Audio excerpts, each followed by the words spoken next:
యేసు. దయగల నా తండ్రి, నీకే స్తుతులు స్తోత్రములు నాయన. నీవు మాట్లాడినట్టుగా ఎవరు కూడా మాట్లాడలేరు. నీవు ప్రేమ చూపించినట్టుగా ఎవరు కూడా ప్రేమ చూపించలేరు. నా అనేవారే దూరమైపోతున్న దినాలు, రక్త సంబంధులే, మేమెవరమో తెలియదు అని మరుగుపడిపోతున్నటువంటి దినాలు ప్రభువా, అటువంటి భయంకరమైన దినాలు, మరణము సంచరిస్తున్న దినాలు, మరణము ఏ గృహానికి వెళుతుందో, మరణము ఏ వ్యక్తులు తాకుతుందో ఊహించలేనటువంటి దినాలలో మేమున్నాం. కాబట్టి నా యేసయ్య, మా దినములు సంపూర్తి కాకమునిపే శత్రువు మమ్మల్ని దోచుకోకూడదు, మోసగించకూడదు, మా ప్రాణములు తీయకూడదు. కాబట్టి మమ్మల్ని పుట్టించిన వాడు నీవే ప్రభువా. మేము నీ సన్నిధికి వచ్చేవారు కూడా ప్రభువా, మమ్మల్ని కాపాడువాడు నీవే కనుక సమస్త హక్కులు నీకే చెందును. కనుక నా యేసయ్య, ఈ దినము నా తండ్రి మేము ధ్యానిస్తున్నటువంటి ఈ వాక్య లేఖనముల ద్వారా మమ్మల్ని దర్శించమని బలపరచమని, మా హృదయాలను తేట తెల్లను, ఏ చీకటి లేకుండా, ఎటువంటి బంధకాలు లేకుండా నాయన స్వతంత్రంగా నిన్ను ఆరాధించుకునే భాగ్యం, ఘనపరుచుకునే భాగ్యం, నిన్ను సంతోషపెట్టే భాగ్యం మా అందరికీ దయచేయు. అద్భుతంగా మాతో మాట్లాడి మమ్మల్ని నడిపించమని యేసయ్య నామం అడిగి వేడుకుంటున్నాం పరలోకపు తండ్రి, ఆమేన్. హల్లెలూయా. బిడ్డలారా, ఇర్మియా గ్రంథంలో నుండి 23వ అధ్యాయంలో పేజీ నెంబర్ 646, పేజీ నెంబర్ 646, 23వ అధ్యాయం. ఇర్మియా ప్రవక్త అయిన ఇర్మియాకు పరలోకపు తండ్రి అయినటువంటి దేవుడు దర్శించి చెప్పినటువంటి మాట. 5వ వచనాన్ని మనం చదువుతాం. యెహోవా ఎలాగో ఆజ్ఞ ఇచ్చుచున్నాడు, రాబో దినములలో నేను దావీదునకు నీతి చిగురును పుట్టించను.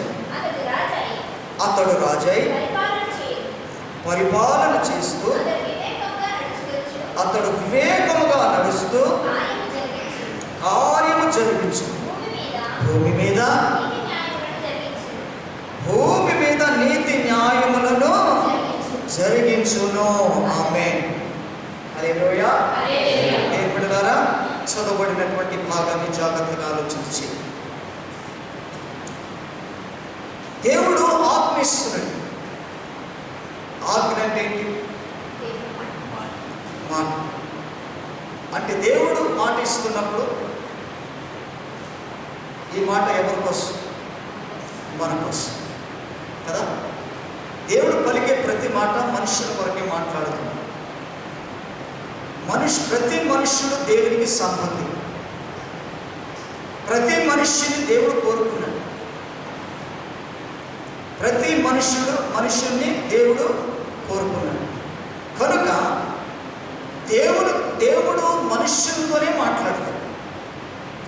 జంతువులు, పక్షులు ఇవన్నీ వాటి క్రమ ప్రకారం అవి పనిచేసుకుంటూ వెళుతుంటాయి. కానీ వాటితో మనుష్యులతో మాట్లాడినట్టు మాట్లాడాలి. పక్షులతో, జంతువులతో, మనిషితో మాట్లాడినట్టుగా పక్షులతో, జంతువులతో మాట్లాడాలి.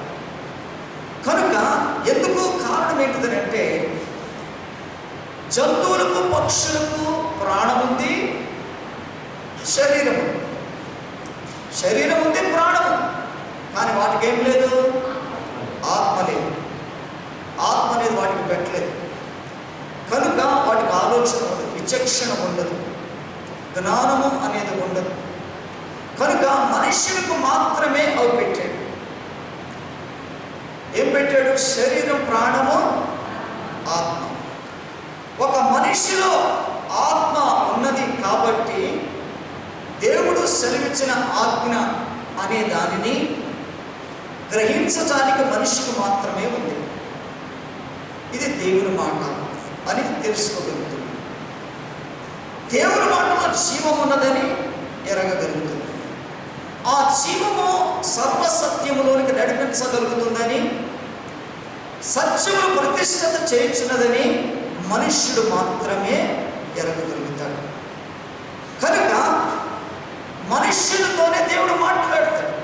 కానీ మనుష్యులు కూడా దేవుని మాటను వినడం లేదు, లెక్క చేయడం, ఒప్పుకోవడం, అంగీకరించడం లేదు. కానీ దేవుడు మాట్లాడేది ఎవరి కొరకు మాట్లాడతాడు? మనుష్యుల కొరకే మాట్లాడతాడు. కారణం ఏంటిదనంటే మనుష్యుడు ఎవరి స్వరూపంలో ఉన్నాడు? దేవుని స్వరూపంలో ఉన్నాడు. ప్రతి మనిషి, ప్రతి నరుడు ఎవరి స్వరూపంలో ఉన్నాడు? దేవుని స్వరూపి. ప్రతి నరుడు దేవుని స్వరూపంలో ఉన్నాడు. ఆయన ఎలా ఉన్నాడో ప్రతి మనుష్యుడు కూడా అలాగనే చేయబడ్డాడు.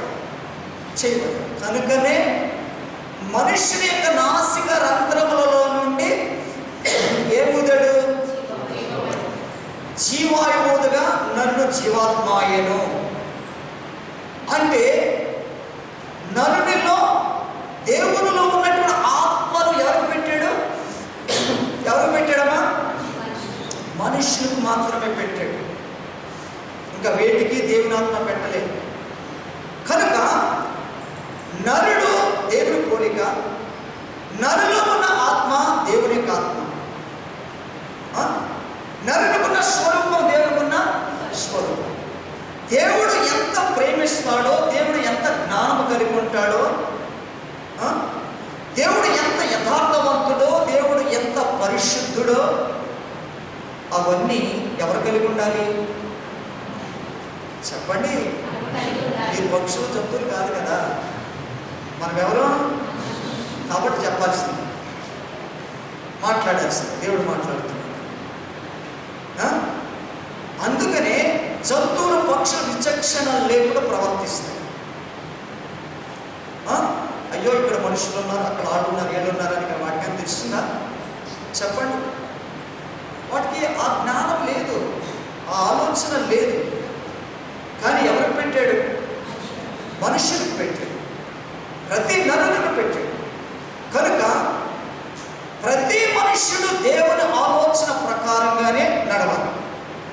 ప్రతి మనుష్యుడు దేవుని ప్రేమ ప్రకారంగానే ప్రేమించాలి. అందుకని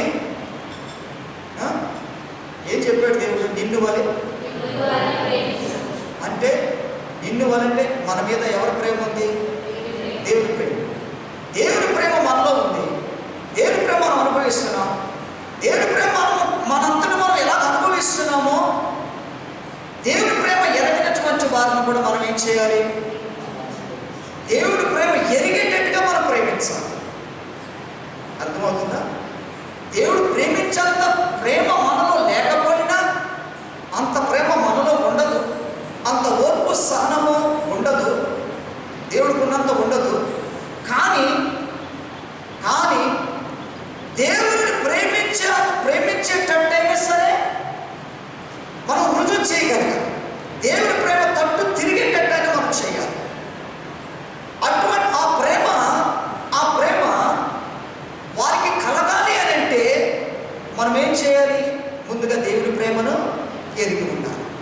దేవుని ప్రేమను ఎరిగిన మనమందరము కూడా ఎదుటి వారి పట్ల ప్రేమను చూపగలిగితే, ఆ ఆదరణ చూపగలిగితే వారు ఆటోమేటిక్గా ఎవరి తట్టు తిరుగుతారు? దేవుని ప్రేమ తట్టు తిరుగుతారు.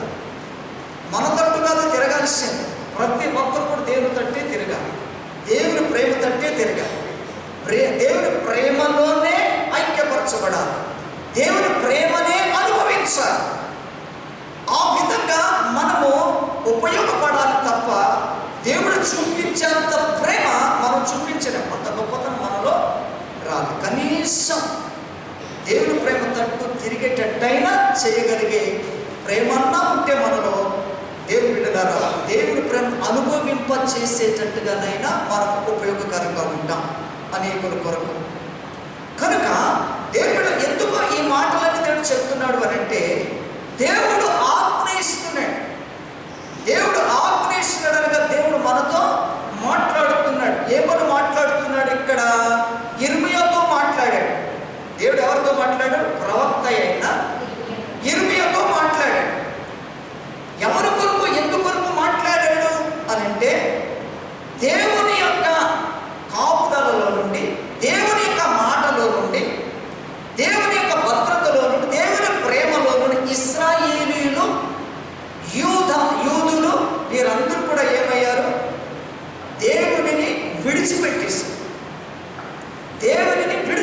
విడిచిపెట్టేశారు.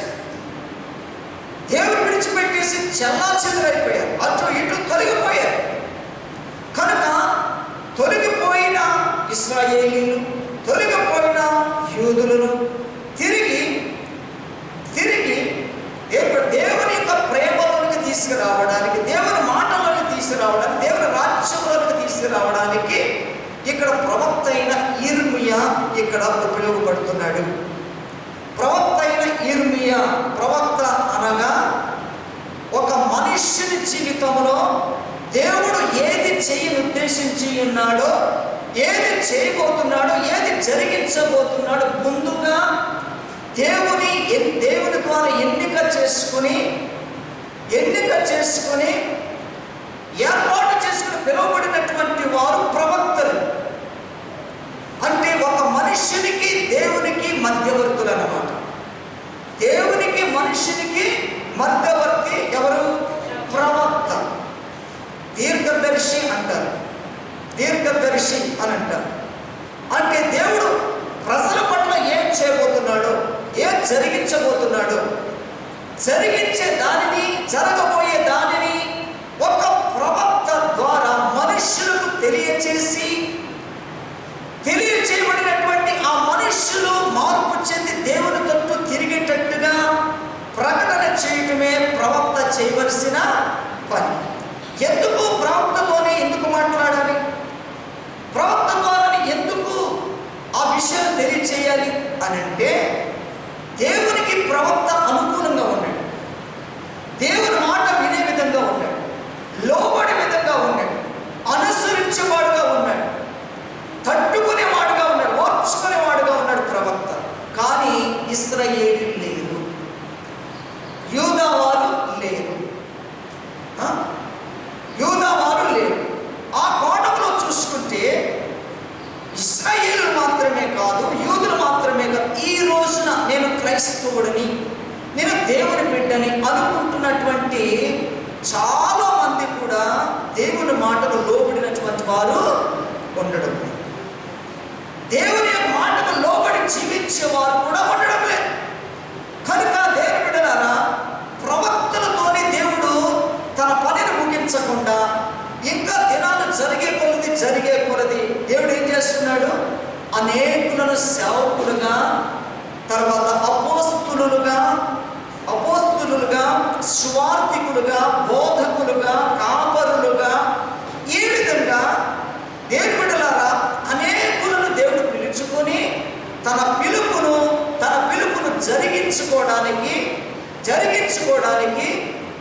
అనేక మంది సేవకులను దేవుడు ఈ రోజున వాడుకుంటున్నాడు. ఆ రోజున ప్రవక్త ద్వారా పలికినట్టు మాటలే ఈ రోజు ఒక సేవకుల ద్వారా, లేకపోతే అపోస్తుల ద్వారా తిరిగి ఆ మాటలు గుర్తు చేసి, అయ్యా మీ పూర్వీకులైనటువంటి ఇశ్రాయేలీలు, మీ పూర్వీకులైనటువంటి యూదులు దేవుని మాట వినకుండా తొలగిపోయారు, చెదిరిపోయారు, నానా రకాలుగా కష్టపడుతున్నారు, ఇబ్బందులు పడుతున్నారు. దేవుడు మిమ్మల్ని ఎంతగానో కోరుకున్నాడు, ఎంతగానో ప్రేమించాడు, మిమ్మల్ని నా ఆస్తికర్తలు అన్నాడు, మీరు మా కుమార్తెలు అన్నాడు, మీరు నా గొర్రెలు అన్నాడు. కాబట్టి ఎంతగా ప్రేమించి మాట్లాడినటువంటి దేవునికి మీరందరూ కూడా దేవుని మాటను విసర్జించి, దేవుని మాటలను తొలగిపోయి, మీ ఇష్టాలను, మీ కోరికలు నెరవేర్చుకోవడానికి మీకు నచ్చినట్టు బ్రతుకుతున్నారయ్యా. అలా బ్రతికితే కనుక మీరు పరలోకానికి వెళ్ళరు కనుక, దేవుని రాజ్యంలో మీరు ఉండలేరు కనుక, కాబట్టి ఇదిగో మరి నేను ఏర్పాటు చేసుకున్నటువంటి అపోస్తులను, తర్వాత సేవకుల ద్వారా తిరిగి లోబడనున్నటువంటి ప్రజల వైపు దినమెల్లా తన రెండు చేతులు చాపి ఎదురు చూస్తున్నట్టుగా ఈ రోజు వరకు కూడా దేవుడు ఏం చేస్తున్నాడు? మన కొరకు, మన మారు మనసు కొరకు, మన హృదయ మార్పు కొరకు దేవుని మాట విని, దేవుని మాట ప్రకారంగా ఆయన తట్టు తిరిగి ఆయనకి ఇష్టలుగా జీవించాలనేదే దేవుడు మనల్ని కోరుకుంటున్నాడు. కనుక అది నెరవేరే వరకు కూడా, ఆ సువార్త ముగింపు జరిగే వరకు కూడా దేవుడు చెప్పింది ఏంటి? సర్వలోకములకు వెళ్ళండి, సర్వ సృష్టికి నా సువార్తను ప్రకటించండి, అనేకులు నా వైపు తిప్పండి. అనేకులకు బోధించండి, నా సన్నిధికి నడిపించండి, నా బిడ్డలుగా చేయండి అని ముందుగా పిలువబడినటువంటి వారికి అప్పగింపబడినటువంటి పనిని వారు జరిగించారు, వారు సంపూర్తి చేసిన తర్వాత తరంలో ఉన్న మనకు కూడా దేవుడు ఈ బాధ్యతను ఇచ్చాడు. ఈ బాధ్యతను మనము కూడా నెరవేరుస్తున్నాం. కారణం ఏంటంటే ప్రపంచంలో ఇంకా అనేకులు క్రీస్తులోనికి రావాలి, రక్షణలోనికి రావాలి, మారు మనసు పొందాలి, క్రీస్తు బిడ్డలుగా చేయబడాలి, దేవుని రాజ్యంలోనికి అర్హులుగా చేయబడాలి అన్న ఉద్దేశంతోనే దేవుని బిడ్డల ఇంకా దేవుని యొక్క రాకడ ఆలస్యం అవుతూ ఉందన్నమాట. వచ్చినట్లయితే కనుక ఎవరైతే పరిశుద్ధులుగా ఉన్నారో వాళ్ళందరూ కూడా యేసయ్య మధ్యాకాశంలోనికి రాగానే ఉన్నవారు ఉన్నట్టుగానే వాళ్ళు దేవునితో ఎత్తబడిపోయి వెళ్ళిపోయేవారు. విడవబడినటువంటి వారి పరిస్థితి చాలా ఘోరంగా ఉంటుంది. మరణము కూడా వారి నుండి దాటిపోతుంది. చద్దామంటే కూడా చావు రాదు. ఊరేసుకుందామన్నా కానీ ప్రాణం పోదు, విషం తాగుదామన్నా ప్రాణం పోదు. ఇప్పుడు చాలా ఈజీగా ఉంది చనిపోవడానికి. కానీ యేసయ్య వచ్చి పరిశుద్ధులను తనతో పాటు తీసుకెళ్ళిపోయిన తర్వాత విడవబడినటువంటి వారి విషయంలో భయంకరమైన పరిస్థితులు నెలకొల్పబడుతున్నాయి. భయంకరమైన హింస జరగబోతుంది. ఆ పరిస్థితులు రాకుండా ఉండాలంటే ఎవరెవరైతే దేవుని యొక్క మాటలు విని దేవుని యొక్క మాటను అంగీకరించి ఆయన రాజ్యానికి వారసులు అవడానికి ఎవరెవరైతే ఇష్టపడుతుంటారో వారందరూ కూడా యేసయ్య మధ్యాకాశంలో వచ్చినప్పుడు మనమందరం కూడా ఆ పరిశుద్ధుడైన దేవునితో మనమందరం కూడా లేపబడతాం. విడవబడుతున్నటువంటి వారి విషయంలో బహుఘోరంగా ఉంటుంది. ఆ పరిస్థితి మనకు రాకూడదు. కనుక ఇక్కడ దేవుడు చెప్తున్న అవకాశాల మీద అవకాశాలు దేవుడు ఇస్తూనే ఉన్నాడు. ఇశ్రాయేలు ఎంత కఠినత్వంతో వ్యవహరిస్తున్నారో, ఎంత దేవుని నామాన్ని దూషిస్తున్నారో, ఎంత విసుక్కుంటున్నారు, ఎంత చెదిరిపోతున్నారు, ఎంత భయంకరమైన వ్యభిచారులు అయిపోయారు, దొంగలకు అయిపోయారు, దోచుకునే వారికి అయిపోయారు, ఎంత భయంకరమైన పరిస్థితులు పడిపోయినప్పటికీ కూడా దేవుడు వారిని వెంబడిస్తూనే ఉన్నాడు. కారణం ఏంటంటే కొంతకాలం అనేది గ్రేస్ పీరియడ్ అనేది, కృప అనే దానిని దేవుడు ఇచ్చాడు. కనుక ఎంత భయంకరమైన పాపములు చేసినా అందరూ కూడా ఈజీగా బ్రతికేస్తూ ఉన్నారు. ఎందుకు బ్రతుకుతున్నారంటే ఈ రోజు కాకపోతే ఇంకొక రోజైనా నన్ను గురించి తెలుసుకుంటుంది నా కుమార్తె, నన్ను గురించి తెలుసుకుంటాడు నా కుమారుడు, రక్షణకు వస్తాడు, మారు మనసు పొందుతాడు, పరిశుద్ధుడిగా జీవిస్తాడు, అటువంటి వారు నా రాజ్యాన్ని చేర్చుకోవడానికి నేను సిద్ధంగా ఉన్నానని రుజువు చేయడానికి దేవుడు అనేక సంఘాలను కట్టి మారు మనసు కలిగింపచేసి రక్షణనిచ్చి అనేకులను తన బిడ్డలుగా చేసుకుంటానికి గల కారణం ఏంటిదనంటే ఇది ఎవరికైనా కలిసి వచ్చేదా? ఏ మనుష్యుడికి ఏ సేవకుడికైనా కలిసి వచ్చేదా? ఇది ఎవరు రక్షణ పొందుకుంటే వాడికి మేలు, ఎవరు మారు మనసు పొందుకుంటే వారికే మేలు. వారు దేవుని రాజ్యంలో సుఖశాంతులతో యుగయుగాలు దేవుని రాజ్యంలో నివసిస్తారు తప్ప వాడికి ఎటువంటి కీడు అపాయాలు ఉండవు, శ్రమలు ఉండవు, దుఃఖాలు ఉండవు. అటువంటి దేవుడు ఖచ్చితమైన అద్భుతమైన సంతోషకరమైన జీవితం ప్రతి మనిషి జీవించాలి అని అంటే ప్రతి మనిషి ఏం కావాలి? దేవుని ఆజ్ఞకు లోపడాలి, దేవుని మాటకు లోపడాలి, దేవుని మాట ప్రకారంగా జీవించాలి, పరిశుద్ధుల క్రమంలో పరిశుద్ధుల గుంపులో నిలిచి ఉండాలి. దేవుడు అదే కోరుకుంటున్నాడు. దేవుడు చెప్పమన్న మాటలు కూడా అవే. కాబట్టి దేని బట్టి ఇక్కడ ఏమంటున్నాడంటే రాబో దినములలో నేను దావీదులకు నీతి చిగురును పుట్టించదని అంటున్నాడు. అప్పుడు యేసుక్రీస్తు ప్రభువుల వారు భూమి మీదకి రాలేదు, పంపబడలేదు. ప్రవక్తలు ఏమున్నారు, ప్రవక్తగా దేవుడు మాట్లాడుతూ ఉన్నాడు, అలా కొనసాగుతూ ఉంది. కానీ ఎంత చెప్పినా ఎంత ప్రవచించినా ఇశ్రాయేలీలు, యూదులు లేకపోతే లోక సంబంధమైన మనుషులు లోబడడం లేదు. కనుక నేనేం చేస్తానని చెప్తున్నాడు, నీతి చిగురును పుట్టించదని అన్నాడు. ఎవరు నీతి చిగురు? నీతి చిగురు అనగా ఇక్కడ యేసుక్రీస్తు ప్రభు వారిని సాదృశ్యంగా. అందుకనే యేసుక్రీస్తు ప్రభుల వారు రాకమునుపు ఆయన కంటే ముందుగా బాప్తిసం ఇచ్చు యోహాను గారు పంపబడ్డాడు. పంపబడిన తర్వాత ఆయన ప్రకటించినటువంటి సువార్త ఏంటి? ఇదిగో గొడ్డలి చెట్టు వేరున ఉంచబడి ఉంది. ఎక్కడ ఉంచబడిందంటే గొడ్డలి చెట్టు వేరున మొదలలో గొడ్డలి ఉంచబడింది. దానికి సాదృశ్యం ఏంటి? దానికి అర్థం ఏంటి అని అంటే, ఎవరైతే మారు మనసు పొందరో, ఎవరైతే రక్షణ పొందరో, ఎవరైతే ప్రభు తట్టు తిరగరో అట్టి వారందరూ కూడా నరికి వేయబడి అగ్నిలో కాల్చబడతారు అని సువార్త ప్రకటించబడింది. కనుక దేవుని బిడ్డలారా, సువార్త ప్రకటించబడిందే కానీ ఇంకా ఇశ్రాయేలు యూదులు దేవుని తట్టు తిరగలేదు. కనుక వారందరినీ యేసయ్య తట్టు లేక దేవుని తట్టు తిప్పుకోవడానికి ఇప్పుడు సాక్షాత్తు ఎవరు వస్తున్నారు భూమి మీదకి? పరలోకపు తండ్రి అయినటువంటి దేవుడే, పరిశుద్ధుడే, నీతిమంతుడే, దేవుని బిడ్డలారా, శరీరకారముతో కన్య అయిన మరియ గర్భమున జన్మించడానికి గల కారణం ఏంటిదనంటే, తల్లిదండ్రుల సంపర్కం వలన జన్మించిన వారుగా కాకుండా నేరుగా పరిశుద్ధాత్మ దేవుడే, పరలోకపు తండ్రి అయినటువంటి దేవుడే ఒక స్త్రీ గర్భములో, ఒక కన్య అయిన గర్భములో పుట్టినట్లయితే ఆ పుట్టిన బిడ్డ ఎలా కనబడాలి? శరీరంతో సంచరించాలి, శరీరంతో బ్రతకాలి. ఎందుకని? శరీరంతో బ్రతుకుతున్న మనుష్యుల మధ్యలో దేవుడు నీతి వాక్యాలు బోధించాలి, పరలోకముల గురించి బోధించాలి, రక్షణ గురించి బోధించాలి. అనేకులు తండ్రి తట్టు తిప్పాలి, పరలోక వైపు తట్టు తిప్పాలి. కాబట్టి ఆయన శరీరధారిగా ఈ భూమి మీద ఆయన జన్మించవలసి వచ్చింది. జన్మించినటువంటి యేసయ్యను మరి గూర్చి ఏమని బోధిస్తున్నారు? ఆయన రాక మునిపే ప్రవచనం వచ్చింది. యేసయ్య రాక మునిపే ప్రవచనం ఇర్మియా ద్వారా, జకరియా ద్వారా, తర్వాత యెషయా ద్వారా, ఎంతో మంది ప్రవక్తల ద్వారా యేసయ్య పుడతాడు, రక్షకుడు పుడతాడు అని ముందుగా ఆయన పుట్టుకను గురించి ప్రకటించారు. కనుక ఈయన ఎలా వస్తున్నాడంటే నీతి చిగురు.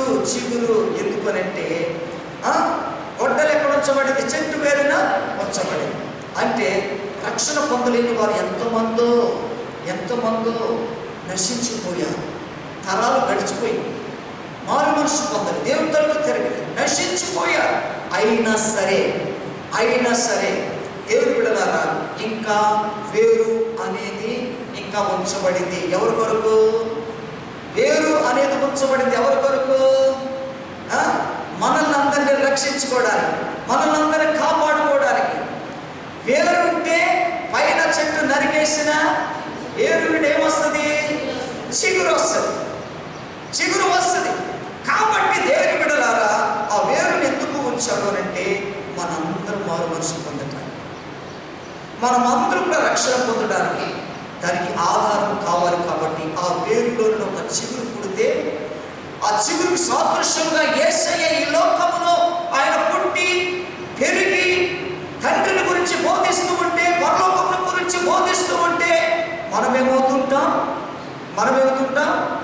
దేవుని బిడ్డలారా, చిగురుగా పుట్టినటువంటి ఆ యేసయ్య మాటల ఫలము ద్వారా, ఆ మాటల బలము ద్వారా, ఆ మాటల శక్తి ద్వారా మనమేమవుతాము? రక్షింపబడతాం. మనమేమవుతాము? మారు మనసు పొందుతాం, క్రీస్తు రాజ్యానికి వారసులం అవుతాం. కాబట్టి ఆ వేరులో నుండి యేసుక్రీస్తు ప్రభువు వారు దేవుని బిడ్డలారా చిగురుగా పుట్టినట్టుగా మనం చూస్తున్నాం, చిగురుగా జన్మించినట్టుగా మనం చూస్తున్నాం. ఇక్కడ ఆయన పుట్టుకను గురించి ఒక ప్రవక్త ద్వారా దేవుడు చెబుతూ ఉన్నాడు. నీతి అనే చిగురు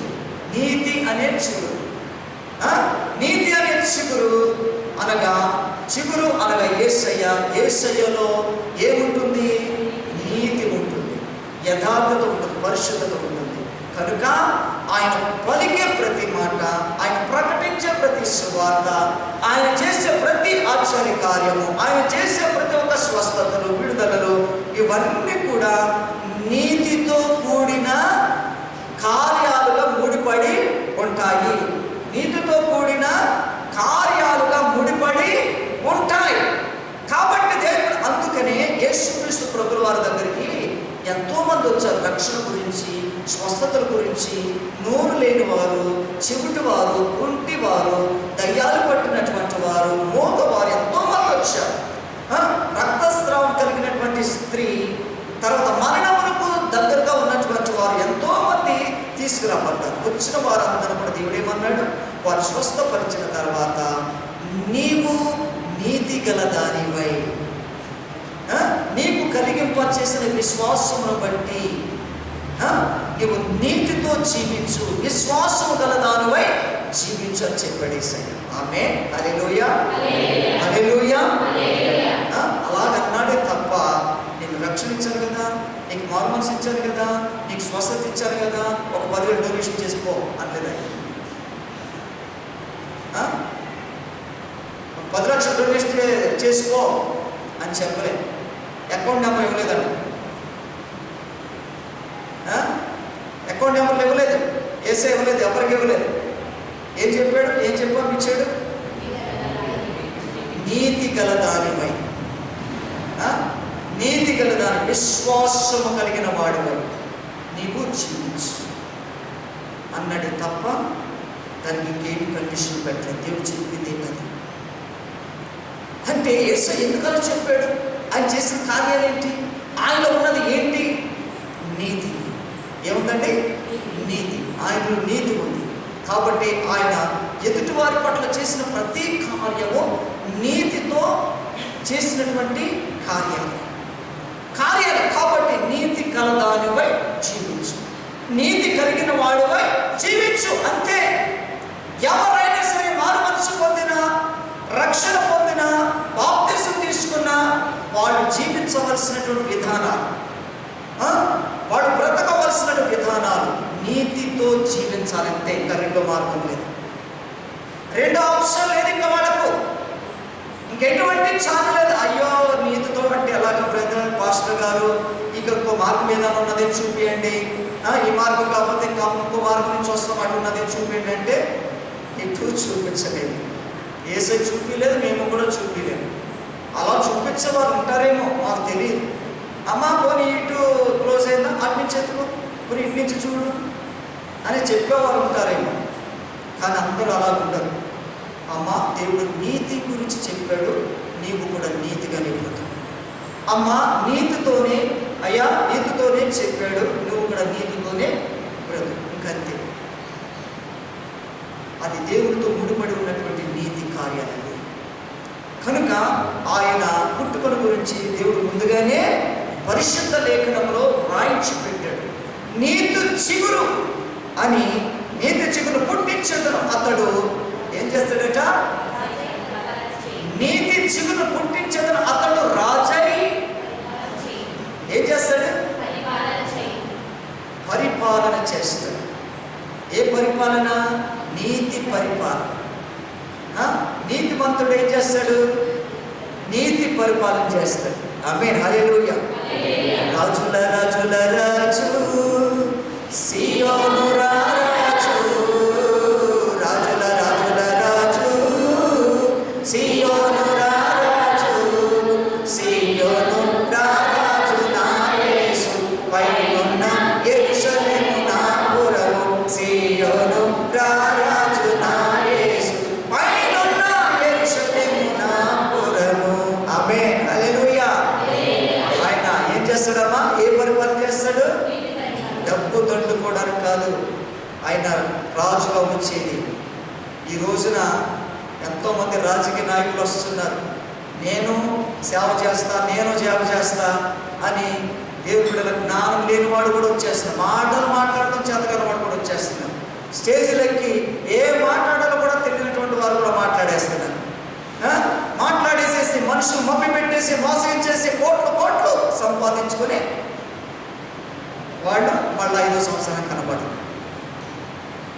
ఇలాగ మనుషులను మభ్య పెట్టడానికి, మోసం రాజకీయ నాయకులు ఈ రోజున ఎంతమంది పుడుతున్నారంటే, గతంలో చూడండి, అసలు మన పూర్వ దినాలు మన తాతకాలంలో చూస్తే ఎవరైనా ఒక రాజకీయ నాయకుడుగా వచ్చాడు అని ఎంత త్యాగంతోనో ఎంత యథార్థతో పరిపాలన చేసేవాళ్ళు. అటువంటి వాడు ఇప్పటికీ ఉన్నారు. వాళ్ళకి తిండి లేదు, ఈరోజు సెంటు భూమి లేదు వాళ్ళు. చూడండి, వాడు ఎంత యథార్థంగా పరిపాలన చేసేవాడు. ప్రజలు క్షేమం కోరుకునేది. ఈ రోజున ఎవరంటే ప్రజల క్షేమం కోరుకునేది? ప్రజల సౌఖ్యం కోరుకునేది ఎవరు? కోట్లు ఎలా వస్తాయా, ఎలా వస్తాయా, మనం ఎన్ని కోట్లు తీసుకోవాలి, మనము ఎన్ని కోట్లు సంపాదించాలి అనే ఆలోచనతో వస్తున్నారు తప్ప మనుష్యుల యొక్క క్షేమం కోరి, మనుష్యులను వాళ్ళని మంచిగా పరిపాలించాలి, నా దేశం క్షేమంగా ఉండాలి, మా రాష్ట్రం క్షేమంగా ఉండాలని ఆలోచన చేసేవారు ఈ రాజకీయ నాయకులు లేదు ఈ రోజు. ఎవరు కూడా నమ్మలేకపోతున్నారు. కనుక దేవుని బిడ్డలారా, ఈ రాజుల కంటే, ఈ నాయకుల కంటే కూడా ఏ రాజు గొప్పవాడండి? ఏ రాజు గొప్పవాడు? యేసురాజు. ఆమేన్, హల్లెలూయా, హల్లెలూయా. ఆయనలో ఏముంది? ఈ రోజు పరిపాలిస్తున్న రాజుల్లో ఏముంది? ఏముంది? అవినీతి, అవినీతి కదా. కాబట్టి ఏం పెట్టారా? ఆలోచన చేయండి. మన దేవుడు, మన రాజు, మన ప్రభువు, మన నాయకుడు, మన అధికారి ఎవరైనా ఎవరిని మోసగించేవాడు కాదు. ఆయన అబద్ధం ఆడేవాడు కాదు. మనుషులు పై రూపమును చూస్తారు, కానీ దేవుడు అంతరంగ స్వభావమును చూసి లక్ష్య పెడతాడు. మనుషులు పై రూపం చూసి లక్ష్య పెడతారు, కానీ దేవుడు లక్ష్య పెట్టేది దేని చూస్తాడు? హృదయంలో ఉన్న అంతరంగాన్ని, నీ మార్పును చూస్తాడు, నీ త్యాగాన్ని చూస్తాడు, నీ తీర్మానాన్ని చూస్తాడు, నీ నీతిని చూస్తాడు, నీ పరిశుద్ధులను చూస్తాడు. దానిని బట్టి నీకు బహుమానాలు ఇస్తాడు, దానిని బట్టి నీకు మార్గాన్ని తెలియజేస్తాడు. ఆమేన్, హల్లెలూయా. కాబట్టి నీతి చిగురు అనే రాజును దేవుడు పంపిస్తానంటున్నాడు, పరిపాలన చేసేయడానికి పంపిస్తాడు. అతడు ఎలా ఉంటాడట? వివేకముగా నడుస్తాడు, కార్యము జరిగిస్తాడు, భూమి మీద నీతి న్యాయములను జరిగిస్తాడు. నీతి న్యాయములను జరిగిస్తాడు. నీతి న్యాయం జరిగించే నాయకుడు ఆయన, నీతి న్యాయం జరిగించే రాజు. ఆమేన్, హల్లెలూయా. ఆది కాండములో 15వ అధ్యాయం 6వ వచనం. ఆది కాండం 15వ అధ్యాయం 6వ వచనం.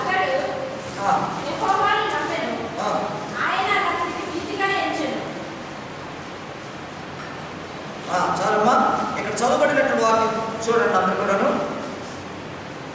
15వ అధ్యాయం 6వ వచనంలో, అతడు యెహోవాను నమ్మెను, ఆయన అది నీతిగా ఎంచెను. అది అతనికి నీతిగా ఎంచెను. ఎలా జరిగింది? ఎలా జరిగింది? మన పితరుడైనటువంటి అబ్రహాము గారిని గురించి మనం ఆలోచన చేస్తే, దేవుడు పిలిచినప్పుడు పిలుపును ఆయన అంగీకరించాడు, పిలుపు ఆయన ఒప్పుకున్నాడు, పిలుపుకు లోబడ్డాడు, పిలుపుకు తన సమస్తమును సమర్పించుకున్నాడు, తను తాను అప్పగించేసుకున్నాడు. ఆ పిలుపులో ఉన్న గొప్పతనం ఏంటో, ఆ పిలుపులో ఉన్న బలం ఏంటో, ఆ పిలుపులో ఉన్న మహిమ ఏంటో, ఆ పిలుపులో ఉన్నటువంటి సంతోషం ఏంటో, ఆ పిలుపులో ఉన్న సమాధానం ఏంటో, ఆ పిలుపులో ఉన్న నడిపింపు ఏంటో అన్నీ కూడా అబ్రహాము గారు ఎలాగ గ్రహించుకున్నాడండి? ఎలా గ్రహించుకున్నాడు? మనకు ప్రతిసారి ప్రవచనం చెప్తేనే కానీ గ్రహింపురా నమ్మకాలు ఉన్నాయి. ప్రతిసారి ప్రార్థన చేస్తేనే కానీ ఒక నిర్ధారణ ఉండదు. ప్రతిసారి మిమ్మల్ని ఏదో విధంగా కొన్ని కౌన్సిలింగ్లు ఇస్తేనే కానీ కరెక్ట్ చేయబడదు. కానీ అబ్రహాము గారికి అన్ని కౌన్సిలింగ్లు లేవు, అన్ని బోధనలు లేవు. అర్థమవుతుందా? దేవుడు పిలిచాడు, పిలిచిన పిలుపు ఎంత ఖచ్చితమైనదో ఆయన మొట్టమొదటిగా గుర్తించేశాడు. ఇది సామాన్యమైన పిలుపు కాదు, ఇది మనుషులు పిలిచే పిలుపు కాదు. ఇదేదో ఒక వింతైన పిలుపు, ఇదేదో ఒక అద్భుతమైన పిలుపు, ఇది లోకంలో విడబడుతున్న పిలుపు కాదు. ఇది ఈ లోకంలో మనుష్యులు పలికే పిలుపు కాదది. ఇది ఒక ఖచ్చితమైన పిలుపు. ఇది ఎన్నడూ వినలేదు నేను. ఆ పిలుపు వినే వరకు అబ్రహాము యొక్క జీవితం ఎలా ఉండింది? దేవుడి పిలుపు వినక వరకు తన జీవితం ఎలా ఉండిందో తెలుసా? బొమ్మలు తయారు చేసుకుని అవే దేవుళ్ళుగా ఎంచి వాటిని అమ్ముకుంటూ అమ్మిన దాంట్లో బ్రతుకులు వాళ్ళే తయారు చేస్తారు, వాళ్ళే దేవుడని మొక్కుతారు, అవే అమ్ముకుంటారు, అమ్మబడుతున్నటువంటి సంపాదన మీద బ్రతుకుతుంటారు. అది అబ్రహాము యొక్క జీవితం. దేవుడు దర్శించినప్పుడు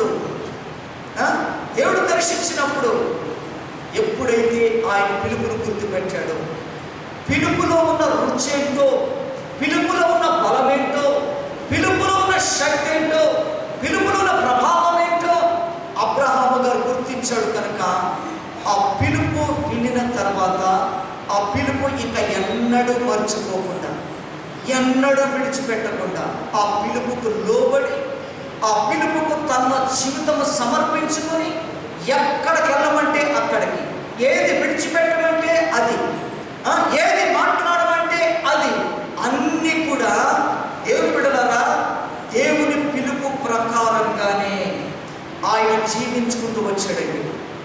దేవుని పిలుపు ప్రకారంగానే ప్రతి ప్రాంతమును దాటుకుంటూ వచ్చాడండి. దేవుని పిలుపు ప్రకారంగానే ఆయన మాట్లాడుకుంటూ వచ్చాడండి.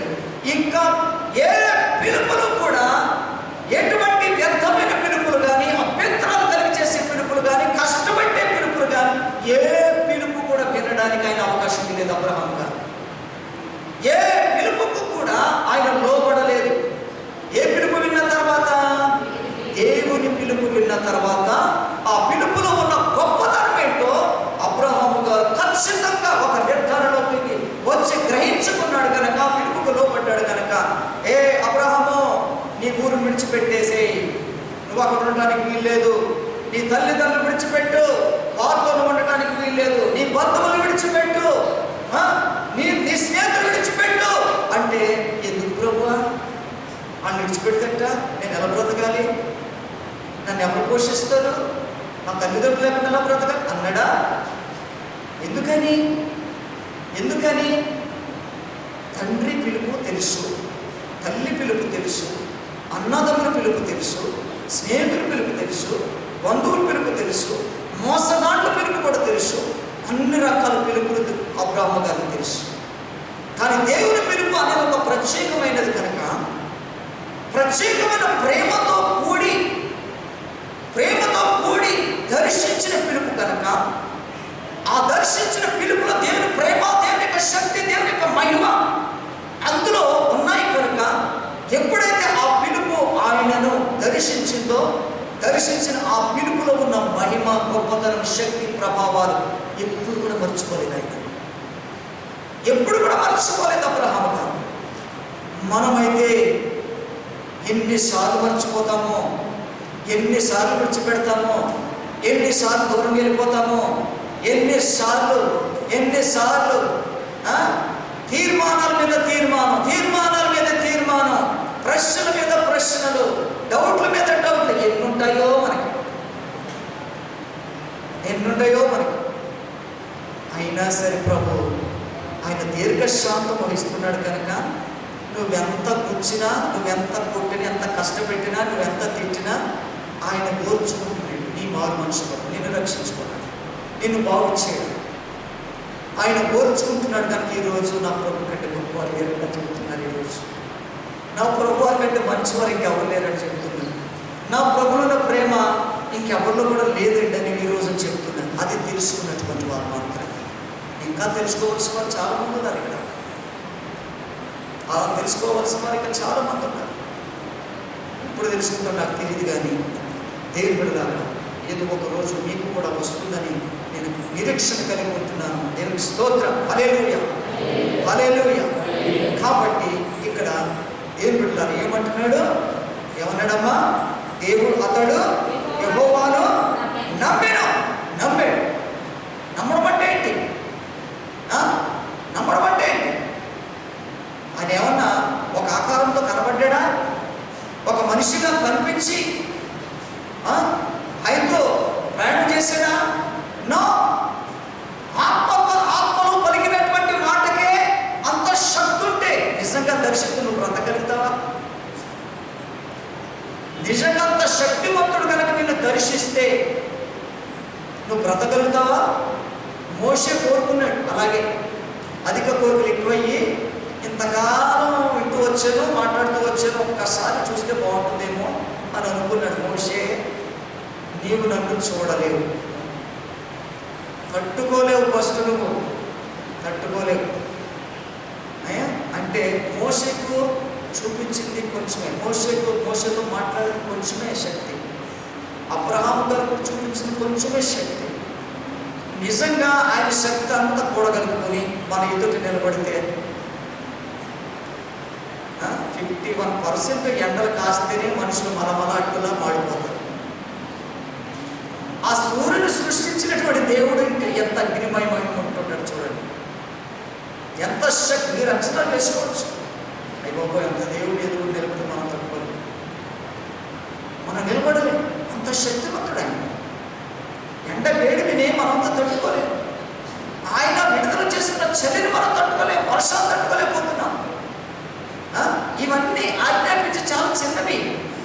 మరి ఆయన చూడాలని కోరుకుంటాడు, ఎంత గొప్ప విషయం అది. మోషే చూడండి ఎంత గొప్పవాడు, కోరుకున్నాడు, నాకు కనబడు ప్రభు.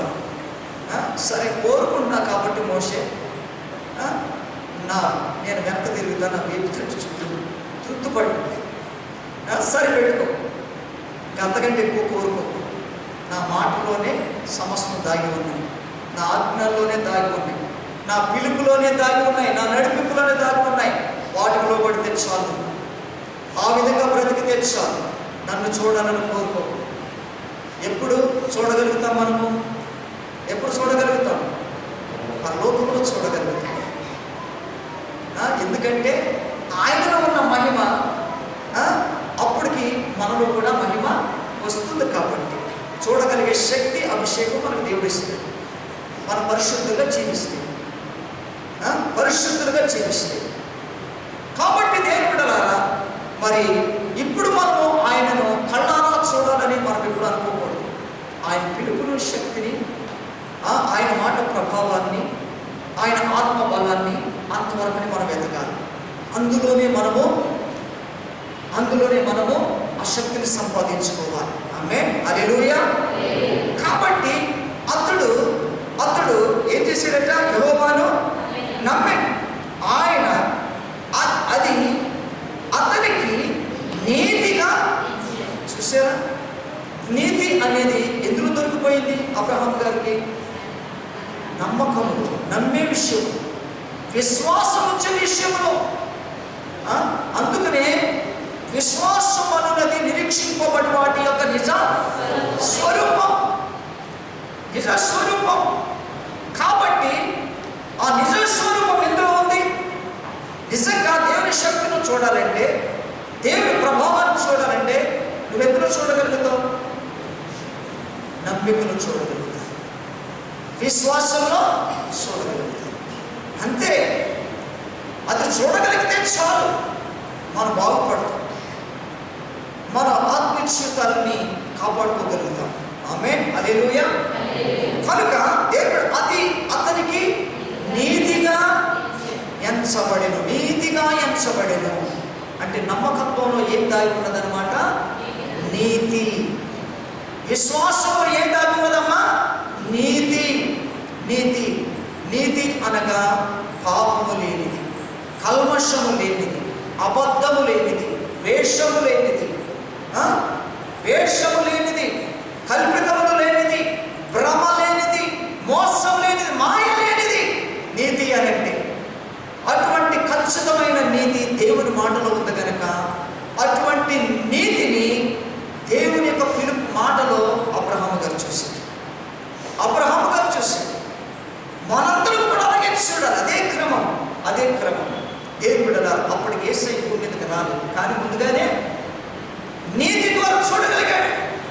యేసయ్య వచ్చాడు, ప్రకటించాడు. అయినా ఇశ్రాయేలు నమ్మలేదు. అయినా యూదులు నమ్మలేదు, వ్యతిరేకించారు. నువ్వు ప్రభు కాదన్నారు, నువ్వు రక్షకుడు కాదన్నారు, నువ్వు దేవుని కుమారుడు కాదన్నారు, నువ్వు తండ్రిని గురించి మాట్లాడడానికి వీల్లేదు, హక్కు లేదన్నారు. ఎంతో వ్యతిరేకించారు. ఆయన సాక్షాత్తు శరీరాల భూమి మీదకి వచ్చినప్పటికీ కూడా, సువార్త ప్రకటించబడుతున్నప్పటికీ కూడా, అద్భుతాలు చేస్తున్నప్పటికీ కూడా, చనిపోయిన వారిని సైతం లేపుతున్నప్పటికీ కూడా, చనిపోయిన వాడిని 4 దినాల పాటు తర్వాత కుళ్ళిపోయిన శవాన్ని సైతం శరీరధారిగా, జీవాత్మ కలిగినటువంటి మనిషిగా లేపగలిగినటువంటి శక్తివంతుడైనటువంటి యేసయ్య అటువంటి కార్యాలు చేసినప్పటికీ కూడా నువ్వు దేవుడు కాదు అనుకుంటేనే ఇశ్రాయేలీయులు, యూదులు, శాస్త్రులు, పరిశీలకులందరూ కూడా ఆయనను ఒప్పుకోలేదు, యాక్సెప్ట్ చేయలేదు, అంగీకరించలేదు.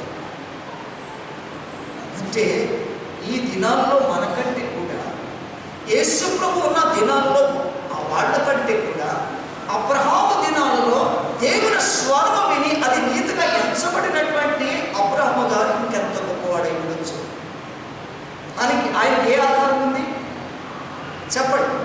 దేవుడు మనకి ఇంకెంత సులువైన మార్గాన్ని ఇచ్చాడు, సులువైన మార్గాన్ని ఎంతగా ఇచ్చాడు.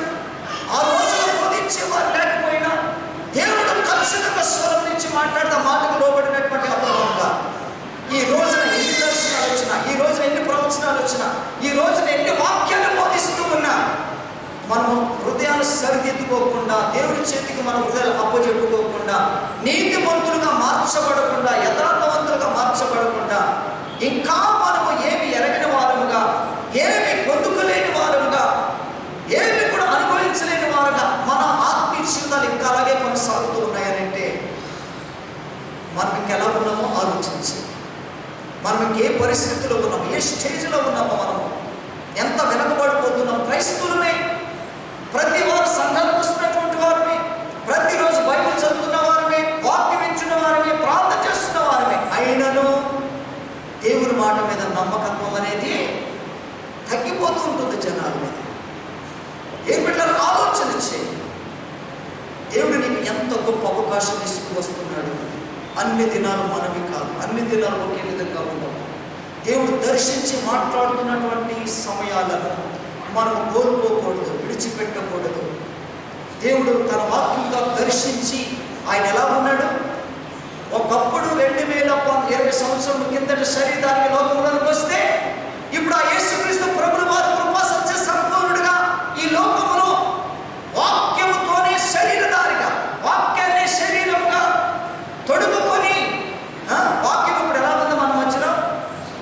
శరీరముతో సంచరిస్తుంది. అర్థమవుతుందా మీకు? వాక్యం ఎలా సంచరిస్తుందండి? శరీరంగా సంచరిస్తుంది. అంటే యేసుక్రీస్తు ప్రభువు వారు, పరిశుద్ధాత్మ దేవుడు మన మధ్యలో సంచరిస్తూ మనతో మాట్లాడుతున్నారు. ఇన్ని గొప్ప అవకాశాలు దేవుడు మనకి ఇస్తున్నప్పటికీ కూడా మనము ఎలా ఉంటున్నామో, దేవునికి లోబడకుండా, దేవుని నీతికి లోబడకుండా, దేవుని యొక్క భయభక్తులు లేకుండా, మనకు నచ్చినట్టుగా, మనకు ఇష్టం వచ్చినట్టుగా, నాకు ఇదే భక్తి, నాకు ఇదే విశ్వాసం అనుకుంటూ దేవుడు మనకు తృప్తిపడుతూ కొనసాగుతూ ఉన్నాం. ఇది ఎంతకాలం? ఎప్పుడు దేవుని దృష్టికి నీతిమంతురాలుగా ఎంచబడతాం. ఆయన పిలుపు నిర్ధారణ ఎప్పుడు నీకు కలుగుతుంది? ఆయన పిలుపులో ఉన్న బలం ఎప్పటి నుంచి చూస్తాం? ఆయన పిలుపులో ఉన్నటువంటి అభిషేకాన్ని ఎప్పుడు అనుభవిస్తాం? ఏదో ఒక సంఘటన జరిగేదాకా తెలుసుకోరా? ఏదో ఒక భయానకమైన పరిస్థితి అనుమతించే వరకు తెలుసుకోరా? ఎందుకు అప్పుడు దాకా మనం ఎదురు చూడాలి? ఆ పరిస్థితుల ప్రభావాలు రాకమునుపే దేవుని మాటకు లోబడిపోయి, దేవుని ఆజ్ఞకు లోబడిపోయి, దేవుని పిలుపుకు లోబడిపోయి, నీతి శివురుగా పంపబడినటువంటి యేసయ్య బోధకు, యేసయ్య మాటలకు, యేసయ్య కార్యాలకు, యేసయ్య పరిపాలనకు మనం అప్పగించేసుకొని, ప్రభువా నన్ను నువ్వే బ్రతికించాలి, నువ్వు నన్నే బలపరచాలి, నువ్వు నన్నే స్వస్థపరచాలి అని దేవుని మీద ఆధారపడి, ఆ దేవుని పాదాలు పట్టుకుని బ్రతకవలసినటువంటి మనము ఇంకా అక్కడక్కడ అనేక సమయాలలో నిర్లక్ష్యము, దేవుడు అంటే లెక్కలేని తనము, దేవుని వాక్యం అంటే చీపుగా చూడడం, దేవుని నీతి అంటే విలువ కట్టకపోవడం, పరిశుద్ధత అంటే కూడా విలువ తెలియకపోవడం, ఈ విధంగా దేవుని బిడ్డలారా చాలామంది నేటికి కూడా చాలామంది విశ్వాసులు, చాలామంది సంఘాలలో ఈ విధంగా వాళ్ళు జీవించుకుంటూ ఉన్నారు. వాళ్ళు క్రైస్తవులుగా అనిపించుకుంటున్నారు, కానీ దేవుని దృష్టిలో క్రైస్తవుడు కాదు. దేవుని దృష్టిలో క్రైస్తవుడు అంటే క్రీస్తుని కలిగిన వాడు. క్రైస్తవుడు అంటే ఎవరు? క్రీస్తుని కలిగిన వాడు. క్రీస్తుని కలిగిన వాడు అంటే ఎవరు? క్రీస్తుని హృదయంలో పెట్టుకున్నవాడు, క్రీస్తు మాటను పెట్టుకున్నవాడు, క్రీస్తు మాట ప్రకారంగా జీవించేవాడు, క్రీస్తుతో పాటు తెల్లారేస్తే నడిచేవాడు, క్రీస్తు మాటను పలికేవాడు, క్రీస్తు చెప్పిన మాటను లోబడి జీవించేవాడు. అటువంటి వారు మాత్రమే తప్ప క్రైస్తవులు ఇంకెవరు కూడా క్రైస్తవులు కాదు. సంఘానికి వెళ్ళినంత మాత్రం క్రైస్తవులు కాదు. దేవుని మాటకు లోబడిన వారు, దేవుని నీతికి లోబడిన వారు, నీతి అనే చిగురు నీతో ఏం మాట్లాడుతున్నదో, ఏ మార్గమైతే చూపిందో అందులో నడిచేవారు, లోబడి జీవించేవారు మాత్రమే దేవుని బిడ్డలారా క్రైస్తవులుగా పరిగణించబడతారు. ఒక రోజు వస్తుంది దేవుని బిడ్డలారా వేరు చేయబడతారు. గంప ఒక్కటే. ఈ సంఘం మనకు ఒక గంప అనుకుందాం. ఈ గంపలో మనందరం ఉన్నాం. దేవుని దూతలకు ఆజ్ఞాపిస్తాడు. ఆజ్ఞాపించినప్పుడు ఎవరు నీతిమంతులు, ఎవరు అనీతిమంతులు అనేది వేరుపరిచేది దేవుని దూతలు వేరుపరుస్తారు. వేరుపరిచే క్షణమున నువ్వు నీతిమంతుడిగా ఉంటే మంచి గంపలు మళ్ళీ వేరే గంపలు వేస్తారు. నీతిమంతుడిగా లేకపోతే ఇంకొక వేరే గంపలు వేస్తారు. నీతిమంతుల గంప అనేది మహిమతో నింపబడుతున్నటువంటి పరలోక రాజ్యానికి అర్హత కలిగినటువంటి గంప. వాళ్ళందరూ కూడా పరలోక రాజ్యంలోకి చేర్చబడే గంపలు ఉన్నటువంటి వారు. కాబట్టి దేవుని బిడ్డలారా వేర్చబడే సమయము ఎప్పుడో వస్తుందని ఎదురు చూసేదానికంటే ఏమో ఈరోజే దేవుడు నాకు అనుమతించాడు, ఈ రోజుని వేరు చేస్తే నా పరిస్థితి ఏంటి, ఈ రోజునే దేవుని దూతకు ఆజ్ఞాపించి వేరు చేయి, నీతిమంతులను అనీతిమంతులు వేరు చేయి అని ఆజ్ఞాపిస్తే నా పరిస్థితి ఏంటి అనే భయం నిజంగా నీకుంటే నీతి నుండి తొలగిపోవడానికి ఏనాడు ఇష్టపడవు. నీతిని విడిచిపెట్టడానికి ఏనాడు కూడా నువ్వు ఇష్టపడవు. ఎందుకంటే దేవుడు ఒకవేళ వేర్చబడే సమయము ఒకవేళ లేట్ అవుతుందని నువ్వు నీ తీర్మానంలో లేట్ చేస్తున్నావేమో, మరణం అనేది ఏ విధంగా సంభవిస్తుందో తెలియదు, ప్రమాదాలని ఏ విధంగా సంభవిస్తాయో మనకు తెలియదు, ఏ రోగం రూపేణ మరణం వస్తుందో మనకు తెలియదు. మరణించడం అనేది కంపల్సరీ మరణించాలి. కానీ పాపముతో నీతి లేకుండా మరణిస్తే నీ పరిస్థితి ఏంటి? నువ్వు ఎక్కడ ఉంటావు? నీ గమ్యస్థానం, నీ గురి, నువ్వెక్కడికి చేర్చబడతావు? ఎక్కడికి చేర్చబడతావు? అందరూ అనుకున్నట్టుగా ఉండదు నీ ముగింపు, అందరూ అనుకున్నట్టుగా ఉండదు నీ ఎండింగ్. ప్రభువే నీకు గురై ఉండాలి, ప్రభువే యొద్దే నీకు అక్కడ చివరి స్థానమై ఉండాలి, అదే ముగింపై ఉండాలి. కనుక దేవుని బిడ్డలారా ఇంకా అనేక వ్యర్థమైన ఆలోచన విడిచిపెట్టేద్దాం, వ్యర్థమైన ప్రయత్నాలు విడిచిపెట్టేద్దాం. నువ్వు ఈరోజు తీర్మానం తీసుకో, ఈరోజే దేవుడు కనుక నన్ను వేరు చేస్తే ప్రభువా మంచి గంపలో నేను ఉండేటట్టుగా పరిశుద్ధుల గంపలో నేను ఉండేటట్టుగా నీ రాజ్యంలోనికి అరుగురాలుగా ఉండేటట్టుగా నన్ను అని ఈ రోజునే నువ్వు తీర్మానం తీసుకుని దేవుడు నీతిమంతుడైనటువంటి దేవుడి చేతుల్లోకి నువ్వు వచ్చేసినట్లయితే ఆయన నిన్ను మోస్తాడు, ఆయన నిన్ను భరిస్తాడు, ఆయన నిన్ను సహిస్తాడు. రోగమున్నా, ఆర్థిక పరిస్థితులున్నా, బలహీనతలున్నా, శోధనున్నా నువ్వు నీతి కలుగుంటే చాలు ఆయన చేతుల్లో నిన్ను ఎత్తుపట్టుకుంటాడు, ఆయన చేతుల్లో నిన్ను మోసుకుంటూ పెడతాడు. ఏ అపాయం ఎందుకు రాను, ఏ తెగులని కూడా సమీపించలేడు, ఏ బలహీనత నీకు రాదు. కాబట్టి ఆయనే అన్నిటికీ సాలినవాడు, గొప్పవాడు. ఆయనే కనుక ఆ నీతి చిగురైనటువంటి యేసుక్రీస్తు పరిపాలనలోనికి, ఆయన రాజ్యంలోనికి మనమందరం కూడా అర్హత కలిగి ఉండాలనేది దేవుడు ఈరోజు మనకు ఇచ్చినటువంటి ఏర్పడగల మనము ఎలా ఉండాలి అంటే నిర్భయులుగా జీవించాలి. ఈరోజు టైటిల్ మీకు చెప్పడం మర్చిపోయింది. మనము మన ఆత్మీయ జీవితం ఎలా జీవించాలంటే నిర్భయులుగా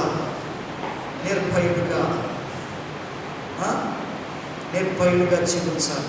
అంటే ధైర్యంగా, ఏ లోపం లేని వారు, ఏది కొనువ లేని వారు నిర్భయులుగా. అంటే నాకు ఏది వచ్చినా ఏమి ఇబ్బంది లేదు. ప్రమాదం రానివ్వండి, వరదలు రానివ్వండి, సునామీలు రానివ్వండి, భూకంపాలు రానివ్వండి, నో ప్రాబ్లం. ఎలాగో అయినా రాను, నా దేవుడు ఎప్పుడు కూడా తోడుగా ఉంది. నా దేవుడి రాజ్యం నాకు ఎప్పుడు సిద్ధంగానే ఉంది అని నిర్భయంగా, భయము లేకుండా, పిరికితనము లేకుండా, అనుమానము లేకుండా ఎవరైతే క్రీస్తు నీతిని బట్టి బ్రతుకుతారో వారి నిర్భయులుగా జీవించువారు. ఆమేన్. ఇతరులు చూస్తున్నారు చెప్పండి ఆమేన్. హల్లెలూయా. ఎలా జీవించాలి మనం చెప్పండి? నిర్భయులుగా జీవించాలి. ఇంకా సగం ఉంది మెసేజ్, నెక్స్ట్ వీక్ కంటిన్యూ చేస్తాను. కాబట్టి ఈరోజు మనం చెప్పబడినటువంటి విన్నటువంటి వాక్యం బట్టి మనం తీర్మానం తీసుకుందాం. కళ్ళు మూసుకోండి. అందరూ కూడా కళ్ళు మూసుకొని ఎంతవరకు విన్నటువంటి మాటలు నీ హృదయంలో చేర్చబడ్డాయి అని నువ్వు అనుకుంటే ఆ మాటలను బయటకు కొనవద్దు, ఆ మాటలు విడిచిపెట్టద్దు. విడిచిపెట్టావా నీ బ్రతుకు తారుమారైపోతుంది. విడిచిపెట్టావా నీ బ్రతుకు అవమానం పాలవుతుంది. విడిచిపెట్టావా శత్రువు నిన్ను ఇస్తరు చింపిన చిరిగిపోయిన ఇస్తరు వలె, కుక్కలు చింపిన ఇస్తరు వలె అయిపోతాయి మన బ్రతుకులు. ఎవ్వరు చేర్చుకోరు, ఎవ్వరు మన మీద ప్రేమ చూపించరు, ఎవరు మనకు ఆధారం చూపించరు. విలువ లేని బ్రతుకులు ఎంతకాలం బ్రతికిన వ్యర్థలు. గుర్తింపు లేని బ్రతుకులు. ఈ లోకంలో ఉన్నదే గొప్పది, ఈ లోకంలో నేను అనుభవిస్తున్నదే నాకు సంతోషం, ఈ లోకంలో సంపాదించుకున్నదే గొప్ప సంపాదన, నాకు ఇంకేం కావాలి అని తన శరీరం సుఖపెట్టుకొని ఆనందపడిపోతూ క్షణికావేశంతో తప్పుల మీద తప్పులు చేస్తూ తమను అతృప్తపరుచుకుంటూ బ్రతికే వారి జీవితాలు ఏదో ఒక రోజున భయంకరమైన ముగింపుకు గురవుతాయి. అటువంటి భయంకరమైన ముగింపుకు నీకు రాకూడదు అనుకుంటే నీ శరీరాశను చంపేసుకో, నీ శరీర కోరికలు చంపేసుకో. దేవుడు హృదయాన్ని తృప్తిపరచువాడు, హృదయాలను పరిపాలించేవాడు. యథార్థమైన హృదయంతో జీవించే వారికి ఆసన్నంగా ఉండేవాడు, సమీపంగా ఉండేవాడు. వారికి పరలోక రాజ్యం సిద్ధంగా ఉందని చెప్తున్నటువంటి వాడు. కాబట్టి దేవుడులారా, నీవు నీ నిర్ధారణ ఏంటి? నీ తీర్మానం ఏంటి? నీ విశ్వాసం ఏంటి? నువ్వు కలిగిన నీతి ఏంటి? ఎటువంటి నీతి కలిగి ఉన్నావు? దేవుడిచ్చిన నీత, దేవుడిచ్చిన నీతి అయితే ఆయన ఆజ్ఞలో ఉంది. ఆయన మాట నమ్ము, ఆయన పిలుపు నమ్ము.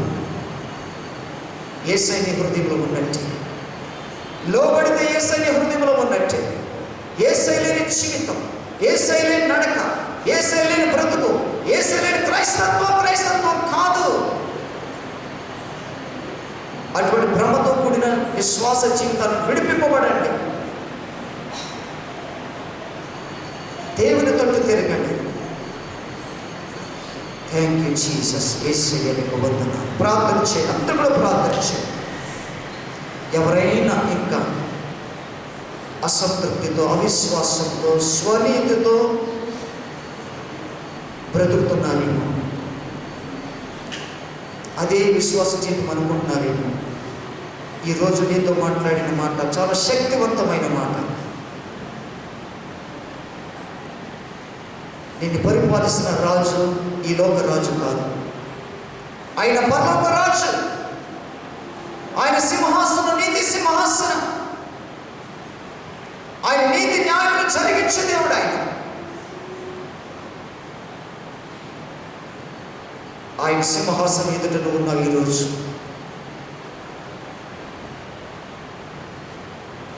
కాబట్టి ప్రభువా, నీ నీతిని విడిచిపెట్టనయ్యా, నీ నీతి రాజ్యాన్ని విడిచిపెట్టనయ్యా. నీ నీతిగల మాటలకి నేను లోపడతానయ్యా, నన్ను పరిపాలించు. నీవు నన్ను పరిపాలిస్తేనే నాకు నెమ్మది, సంతోషం, సమాధానం. నీ నీతితో నా కుటుంబాన్ని పరిపాలిస్తేనే నా కుటుంబానికి సంతోషం. నువ్వు నాకు కావాలి. నీవు లేకుండా నేను బ్రతకలేను. నీవు లేకుండా నేనుండలేను. నాకున్నవన్నీ నీవేసయ్యా. నీవు లేకుండా నేనుండలేను. నాకున్నవన్నీ నీవేసయ్యా. నా ప్రాణమా, నా ప్రాణమా, నా ఊపిరి నీవేసయ్యా. నా ప్రాణమా, నా ధ్యానమా, నా ఊపిరి నీవేసయ్యా. అవును నాయన, ఎవరు ఉన్నా లేకున్నా నా జీవితకాలం అంతా, నా బ్రతుకులన్నిటిలో నీవుంటే చాలయ్యా. నీవుంటే చాలు. నీవే నా ఊపిరి, నీవే నా ప్రాణం, నీవే నా ధ్యానం. నాయన, నీకే శరీరము, ప్రాణం అప్పగించుకుంటున్నాను. నా సమస్తము అప్పచెప్పుకుంటున్నాను. నా కుటుంబం, నా బిడ్డలని నీ చేతికి అప్పచెప్పుకుంటున్నాను. నా ఉద్యోగాన్ని కూడా నీ చేతికి అప్పచెప్పుకుంటున్నాను. నా మార్గాలు, నా ప్రయాణం అన్నిటిని కూడా నీ చేతికి అప్పచెప్పుకుంటున్నాను. అయ్యా, నువ్వు పరిపాలిస్తేనే నాకు నెమ్మది. నువ్వు పరిపాలిస్తేనే నాకు సంతోషం, సమృద్ధి, శాశ్వత జీవం నాకు ఉంటుంది. యేసయ్యా, నీ చేతికి నన్ను నీకు సమర్పించుకుంటున్నాను. స్వీకరించిన ఆయన, అంగీకరించిన ఆయన అని ప్రభు చేతికి అప్పచెప్పుకుంటారు. ప్రతి ఒక్కరు కూడా అప్పచెప్పుకుంటే ప్రార్థన చేద్దాం. ప్రేమగల నా తండ్రి, నా యేసయ్య, నీకే స్తుతులు, స్తోత్రములు. మీరు మాతో సెలవిచ్చిన ప్రతి మాట వలన మేము జీవించినట్లుగా, యథార్థతతో, నీతితో, పరిశుద్ధితో జీవించినట్లుగా మమ్మల్ని ఆవరించి, బలహీనపరిచి, అభ్యంతరపరిచి, శోధింప చేసి నీ సన్నిధికి దక్కనివ్వకుండా, నీ రాజ్యానికి కానివ్వకుండా మమ్మల్ని ఎంతగానో శోధిస్తున్న శత్రువు, పాపము అన్ని యేసు నామమును ఇప్పుడే బంధిస్తూ తండ్రి, నీవు సెలవించిన మాట వలన నీ నీతిలో మేము నిలుచుటకు, నీ నీతి చిగురులో మేము నిలుచుటకు, నీ నీతి చిగురులోని మా ఫలింపు ఉంది నాయన. నీ నీతి చిగురులోని మా బ్రతుకుంది, మాకు సంతోషం, ఆనందం ఉంది. ప్రభువా, యేసయ్య, మమ్మల్ని ఫలింపచేయండి. మా ఫలము స్థిరపరచండి తండ్రి.